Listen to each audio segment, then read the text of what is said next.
Hello and welcome to another episode of Gazali on Goa's favorite channel, Prudent. Today we have with us the very first lady to be appointed a judge to the Delhi High Court, Mrs. Leila Seth, and with her, her daughter Aradhana Seth, a very renowned artist, designer and filmmaker. So welcome to Gazali. This is a very special program where we invite special people to share their ideas and so on with us. So we're very honored to have you with us. Ma'am, you have been a judge, the first judge of the Delhi High Court. But when you went into law, the legal profession that you chose, at that time, it must have been quite difficult because I don't think it was more of a male domain. For a lady to get into the male domain, it must have been quite a battle. Well, it was. There were hardly any women. And in fact, when I wanted to join the Calcutta High Court, where I first started practicing, you have to chamber with a senior lawyer. And he tried to dissuade me. He said, this is not a profession for women. And then he said, you go and get married. So I told him I'm already married. Then he said, you go and have a child, because it's not a profession for women. And then I said, I have a child. So he said, you know, it's very selfish to have one child. You must have two children. So I said to him, Mr. Chaudhary, I have two children. So he said, oh, come and join the profession. You're a persistent young woman and you'll do well at the bar. So that's how I actually started. There was a lot of resistance, of course, for women. But what attracted you to the bar at that time? Well, let me tell you, it was a very mundane reason. I had no real family in the bar or anything. It was because I was in England and my husband was posted there, and I decided to study something, and I found the bar didn't require any attendance. I already had one child, a husband to look after, and I thought, how can I go to attend classes? And they only required you to have dinners, on 10 dinners a term or something like that. So that was your attendance. I did attend lectures, but I didn't have to attend them. That was the important thing. So that was the reason I chose, a very mundane reason. But then I did extremely well at the bar exam. Yes. And so you came out first? Yes, I came first. And so then everybody told me, oh, no, you have to practice. Though I was not planning to practice, I was planning to open a small Montessori school when I came back to India. But that was out of the window now because I had done well, so I was forced to practice. So I practiced. And one thing led to the other, you know, it's like that. So, you married rather young, as per today's standards. Yes. Well, I was 20 when I got married, yes. That was not very unusual in those days. Yes. It was not. And how did you manage to juggle family? Well, you know, one of the things I think is that when you marry young, then you can have your children young, and you can even do your profession later. But whereas if you marry late, you already are set in a profession, then you have to give it up when it's doing well, then it's much more difficult. So in a way, it just fitted in. I mean, of course it was difficult studying for the bar and doing the exams and all with the family, but later on it became easier because my career went up slowly and my children were growing up also. So it was not that I was having children while the career was really doing well, then you know.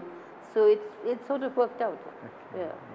Now, I would like to ask you this question. Being a lawyer, being a judge, the Constitution has kind of given us the legislature, the executive and the judiciary with clear-cut lines and responsibilities. Do you find today that these lines have kind of got blurred and one interfering with the other? Well, you know, the thing is, there are obviously three pillars of the Constitution. But the fact is that when one pillar doesn't work so well, the other pillar is sometimes forced to take over. Like the judiciary is taking over some of the, fortunately or unfortunately, has taken over some of the things which the government should have been doing, which the executive should have been doing. The executive is not doing it, so the citizen comes to the judiciary and says, you do it for me. Sometimes they say, no, go back to the executive. Sometimes they do it. And there's always this give and take. It's actually very difficult to say that the lines should not be blurred. If everybody did their job, the lines would not be blurred. It's because of this inadequacy on the behalf of one that the problem arises, or one is not doing its job properly, that the other has to, because you can't let there be no justice in the system, you know. So. When you came back from UK as a young lady, you must have had some kind of a vision that my country is going to be this. Yes. Are we moving in that direction? Well, you know, are we close? I'm an optimist. Yes. Even though things don't look so good, I always see that some things have changed. I mean, I didn't think that we'd have a Right to Education Act, and it's come. We didn't think we'd have a Right to Information Act, which has made a huge difference. Yes.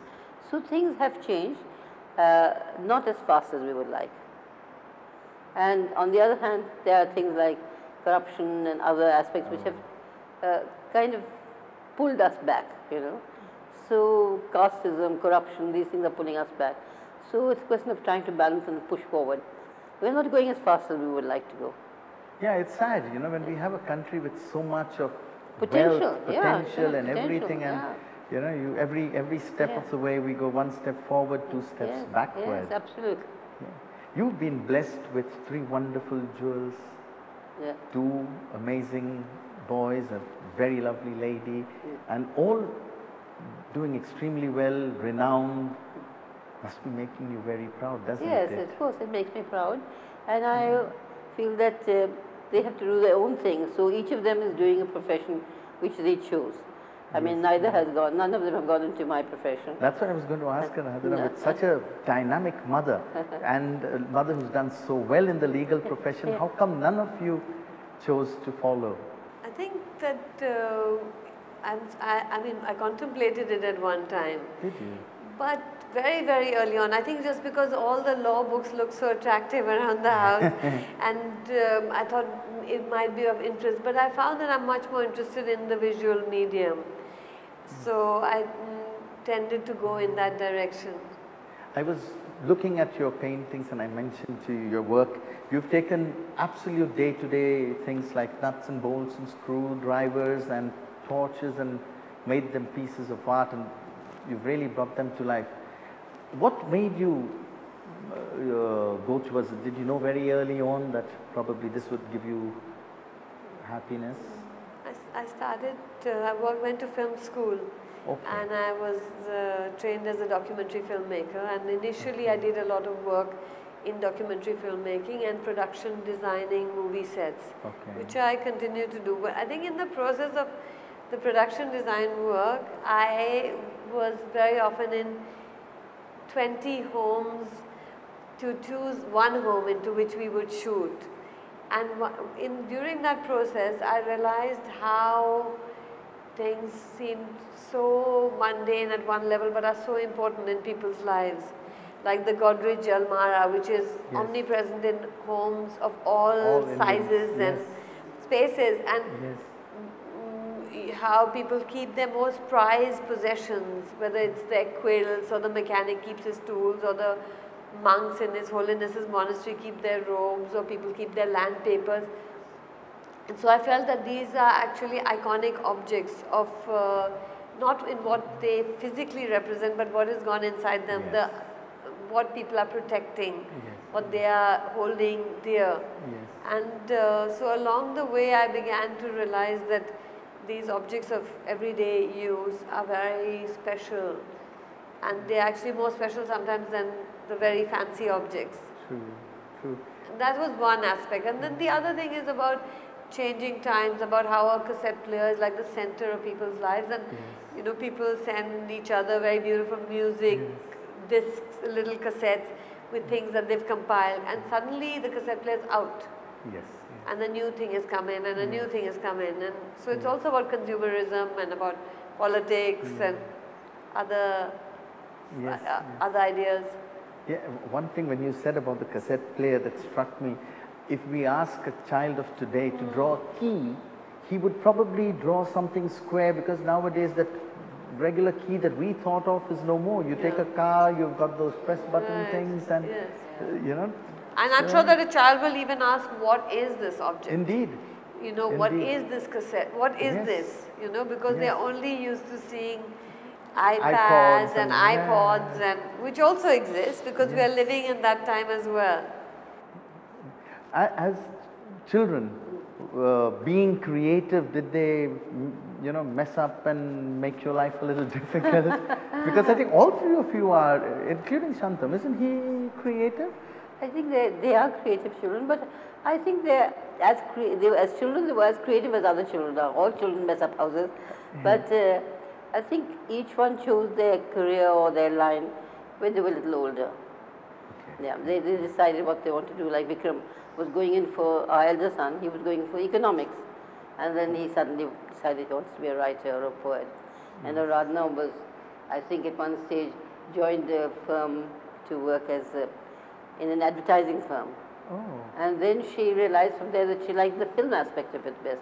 So she went to Jamia to do the film part. And I think that the advertising was more like a it was a stopgap. It was like an idea of going into the working world, you know, after your bachelor's. And then instead of going straight into a master's, where you're still trying to figure out what it is you absolutely want to do, because the master's stage, if you're doing architecture or law or filmmaking, it's a very definite path.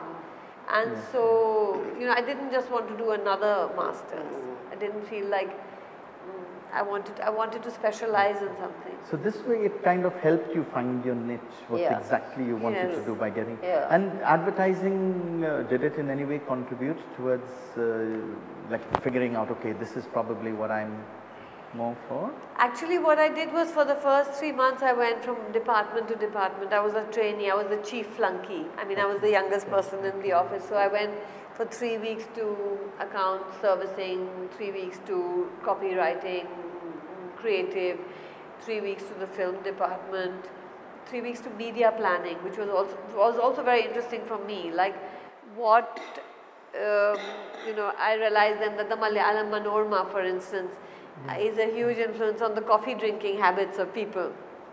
And so, I mean, on their advertising patterns and how media was planned. And so I got a kind of bird's eye view onto everything. And from that, I realized that I was always going back to the visual. And so I left the company and decided to apply to film school.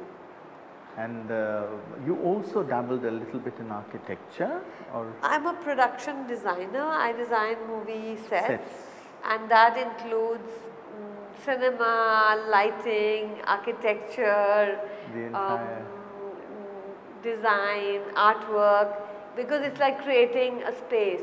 It's a space that is in a script, and it says, say you walked into the room and put your bag down. But what is that space? Where do you live? If you live in Goa, do you live in an old house? Do you live in a new house?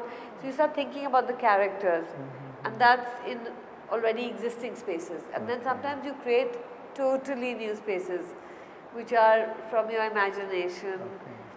You might design a 150-foot dance floor for a film shoot, where you would then decide in advance how the whole thing will look, the way it's designed, what the colors it should be, whether it should be warm, should it be a cold set, where the lighting should come. A lot of the lighting is also inbuilt in those sets so that it helps the camera to light up the set.